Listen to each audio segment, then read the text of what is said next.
Hi everybody, Jill here. Welcome to my channel. This is Jill and Beauty Therapy. And I just got out of the shower, sat down to start my day, get my makeup on, and realized, it has been a little while since I have dedicated just a video all by itself on my eyebrow routine. And I do have one or two of those floating around on my channel, but they are quite old. They still pertain. It's just I'm doing things a little differently than I showed in those earlier videos, just because my brows have aged along with the rest of myself, and it just requires a little bit more for me to get a look that I really like.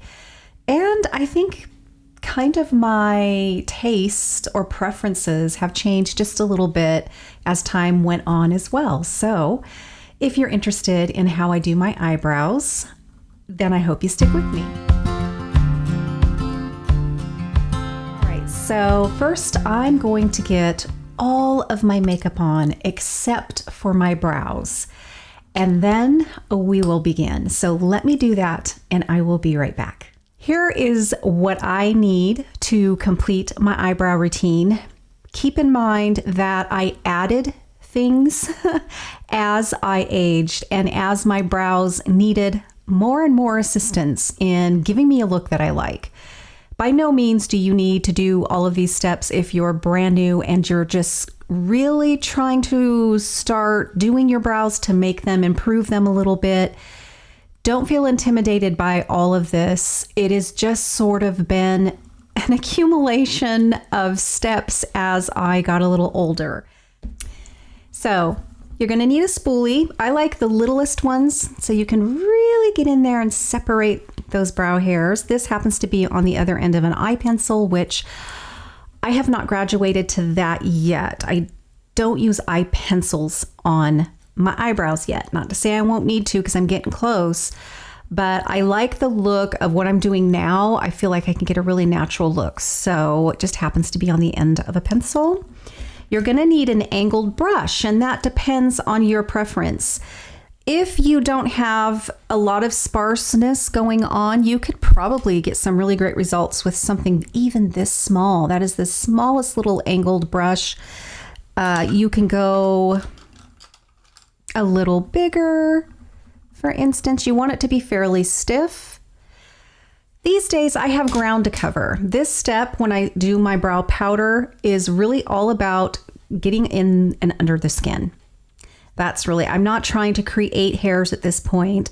I'm just trying to really get underneath the skin, cover up the patches that don't have anything. And yes, kind of give an illusion, that I have this shape that I don't have. So I've been going in with this one. You're going to need a brow powder. I love the BDB. This is the $1 Billion Brow. This is in taupe. Technically, your eyebrows should be 2 to 3 shades darker than your hair. I wear rooted wigs, so I try to get something that will match sort of that root color, because I do like to wear blondes, because the roots obviously are supposed to be my natural hair, right? Another way to go, maybe the Benefit brow powder, because you get 2 colors in one, and the front one is lighter, the back part is a little bit darker, and that's a great natural way to go as well. The next thing I do is I do use a brow gel that is tinted, because this has been a game changer for me. I used to just then go straight in with a clear brow gel, but going in with a tinted brow gel that's just a tiny little bit darker than the brow powder that I used gives me this really natural dimension that I love.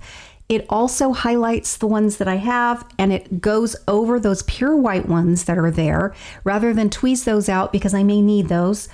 I like to go over with the tint, and it gives me a little more to my natural look. Finally, I finish it off with a clear brow gel. I love this as a laminate brow gel. This is all about preference again. I love this because it locks it in. I can manipulate it hair by hair if I had to, and I sometimes do with this one. It's my absolute favorite right now. So I'm going to be putting down below the links to these products in the description box. You have seen them already pop up as I've talked about them. So let's get going.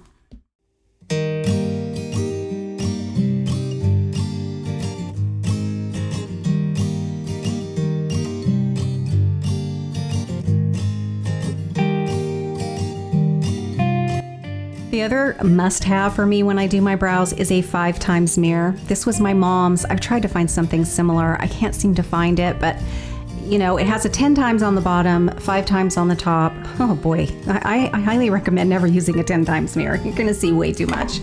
But I need a 5 times mirror to do my brows for sure these days.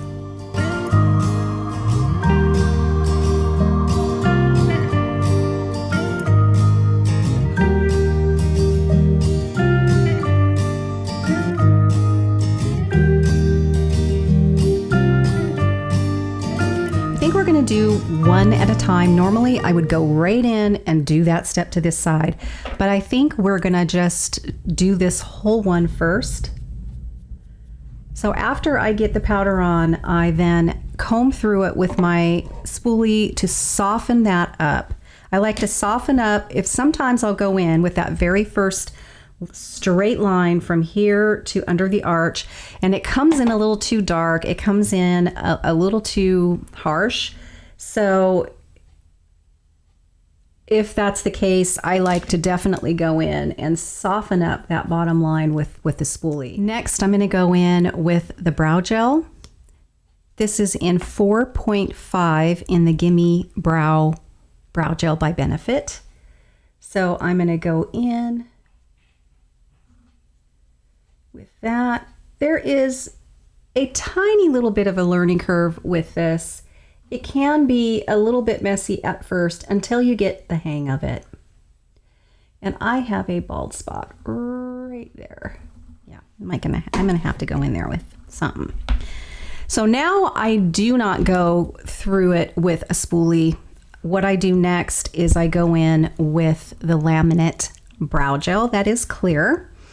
So I did see the tiniest little bit of a bald spot. So before I do that, because that is my final step, once I go in with that brow gel, it locks it in. I mean, it's not going to move for the rest of the day. So I gotta like what I see here before I go in with this. I love this applicator. I have not seen anything like it. I mean, it's bent. It is for precision, and I love that. So the first thing I like to do is I do like to kind of kick the front of my brow hair in because I think that looks really natural. And then everything else I kind of just bring up. And because I waited too long to go in with this, I might have to dip back in here. It is one of those things that you do have a certain amount of time before it just kind of locks in. But, oh gosh, I love this stuff. Also, you will be able to tell that, ooh, I need to trim my brows. Some of them are getting a little carried away because this is going to take each one and you can put it exactly where you want it. So in the beginning, you know, before you even start, check and see if you need to do a little trimming because this step is what's really going to make it look finished and nice and natural. Yes, my brows look sort of made up because I have all this product on them. It's what I have to do these days, but I like to try to make them at least to look as natural as I can. So what a difference a brow makes. Now, this is my troubled brow. This is the brow that gives me all the sass. I don't have as many brow hairs on this side at all. And where I want them, they're not there. So I really have to go in a little bit heavier with the powder.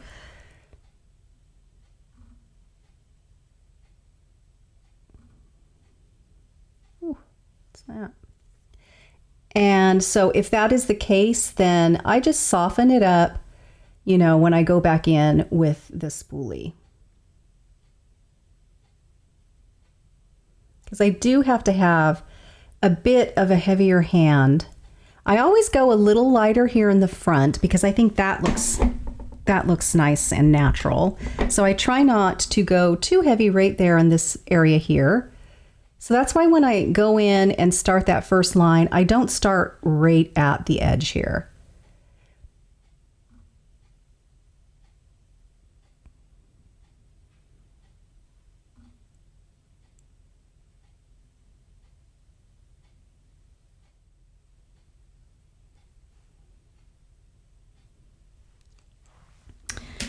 All right.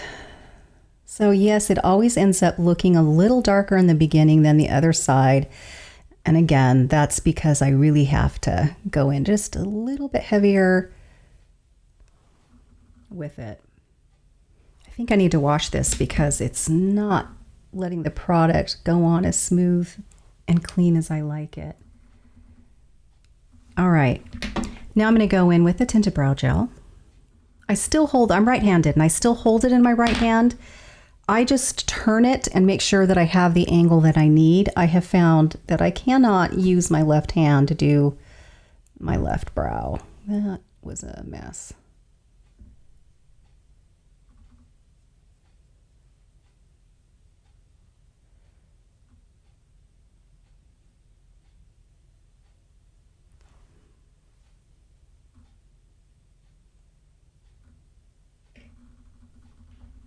All right, I'm going to go in now with the Laminate Brow Gel. I like to kick this out that way.